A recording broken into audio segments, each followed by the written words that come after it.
Assalamualaikum warahmatullahi wabarakatuh. Perkenalkan nama saya Salwa Hairani Anwar Tanjung. Saya dengan NPM 22110045 dan di kelas saya dari kelas TIP 2201. Sebelumnya di sini saya akan menjelaskan tujuan saya membuat video ini adalah untuk penilaian ujian saya di mata kuliah statistik dan probabilitas, yaitu soalnya adalah membuat video tutorial tentang penggunaan aplikasi SPSS dan membuat soal tentang korelasi sederhana dan menganalisis regresinya. Di sini saya membuat dua soal. Kebetulan syaratnya itu adalah dia membuat dua soal.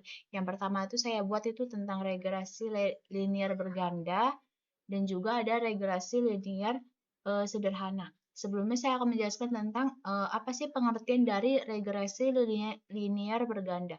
Regresi linear berganda adalah alat analisis yang kuat untuk memahami dan memprediksi hubungan antara beberapa variabel. Namun penggunaannya memerlukan pemahaman mendalam tentang asumsi dan keterbatasan model.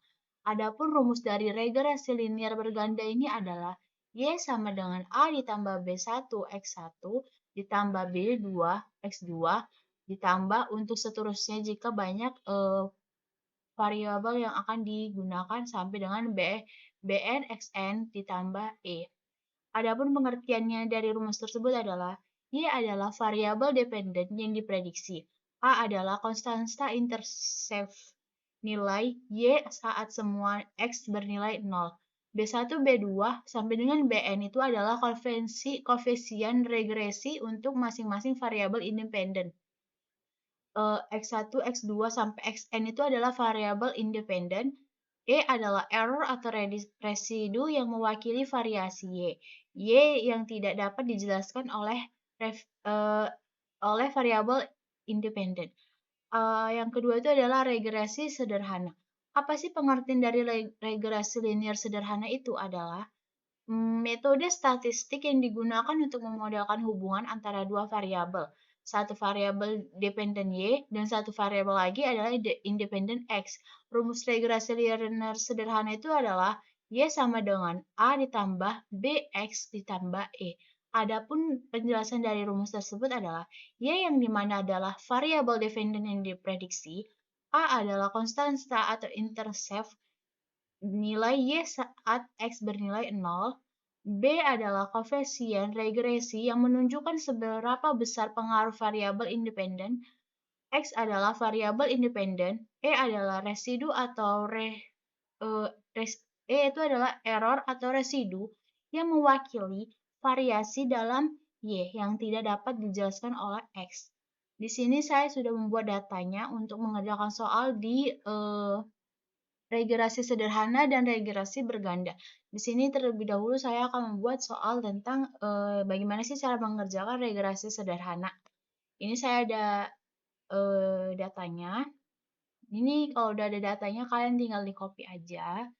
Ini saya tinggal Ctrl C, terus saya akan membuka aplikasi SPSS.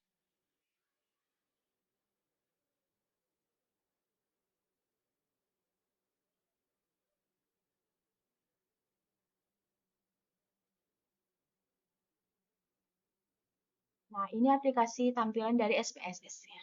Di sini saya akan membuka terlebih dahulu untuk variabel view. Yang dimana di sini kita tinggal tulis X, dan yang di bawahnya itu adalah Y. Untuk label kalian terserah, tapi saya karena saya tadi di data saya menggunakan harga dan keputusan. Di sini saya menggunakan harga dan keputusan pembeli, maka di sini saya juga akan membuat harga dan keputusan pembeli. Yang dimana harga itu untuk X, dan yang Y itu adalah keputusan pembeli.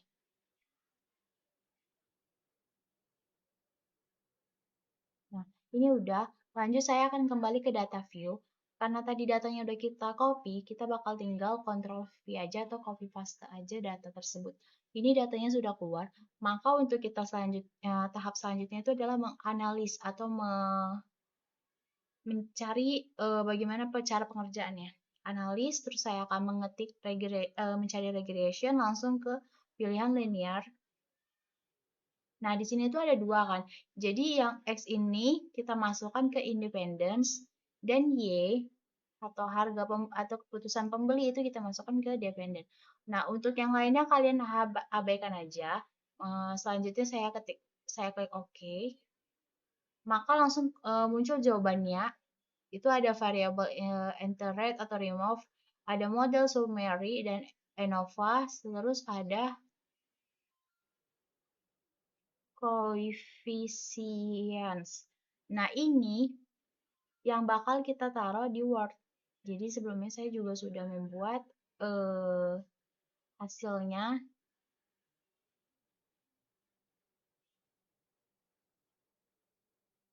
Hasil dari regresi sederhananya. Kita cuma memakai koefisiennya aja.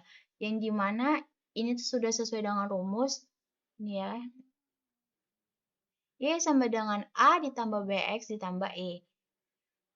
Di sini saya buat Y sama dengan 19.834. Ini tuh dapatnya dari mana? Ini dari konstanta yang harga ini 19 yang konstan 19.834 ditambah 0,640 X itu dari harga ini.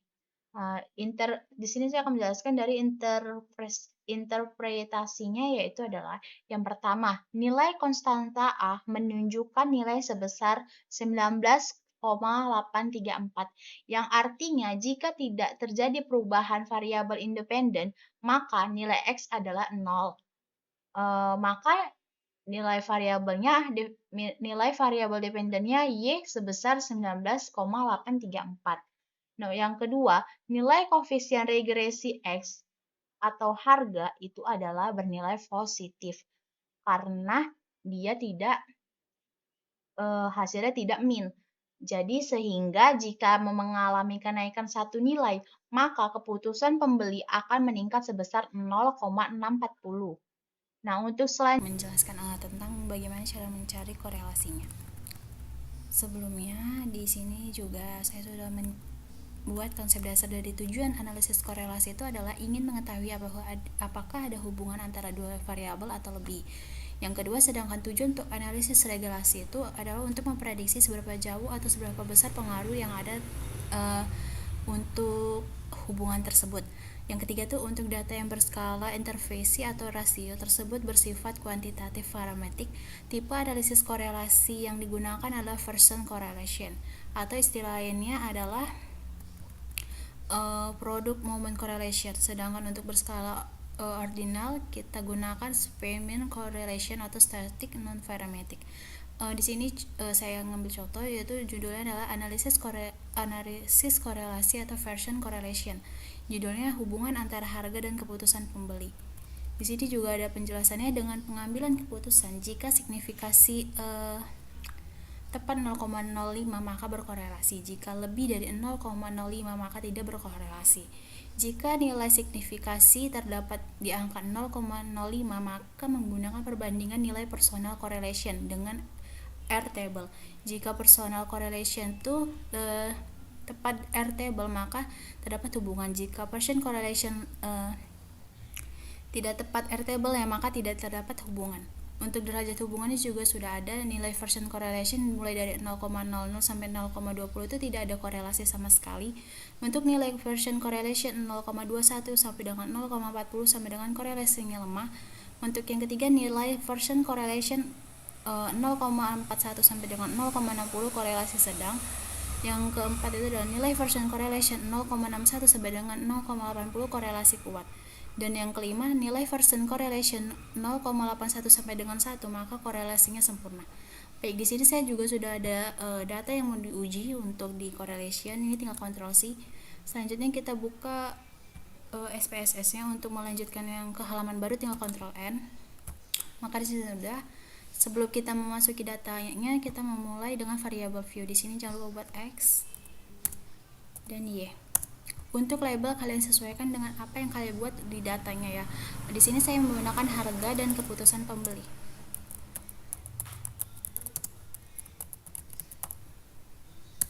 Maka udah lanjut ke data view-nya. Tadi kan kita sudah mengkontrol tinggal kita paste aja di sini. Oke, ini sudah. Untuk selanjutnya sama dengan kita mengerjakan regresi, kita tinggal ke analyze. Di sini saya pilih correlate, baru ke bivariate. Untuk harga dan keputusan itu kita masukin ke variabel. Untuk yang lainnya kalian biarin aja karena benar kita di sini menggunakan correlation version dan flex significant correlation. Ini diokekan, maka hasilnya langsung keluar. Ini tinggal kita copy. Untuk selanjutnya kita lanjut ke Word. Di sini saya juga sudah mengcopy hasilnya. Ini keluar, maka untuk interpretasinya itu adalah diketahui bahwa signifikasi dua tabel sebesar 0,006 lebih besar dari 0,05, maka tidak terdapat hubungan sehingga dapat disimpulkan bahwa harga mempunyai ketidaksamaan korelasi terhadap keputusan pembeli. Untuk kita melihat dia percent correlation itu berapa, ini kan 0,588, berarti dia masuk di nilai percent correlation 0,41 sampai dengan 0,60, berarti dia korelasi sedang. Mungkin sekian dari saya ucapkan terima kasih. Mohon maaf apabila ada kesalahan dalam menjelaskan materi ini. Saya ucapkan terima kasih. Wassalamualaikum warahmatullahi wabarakatuh.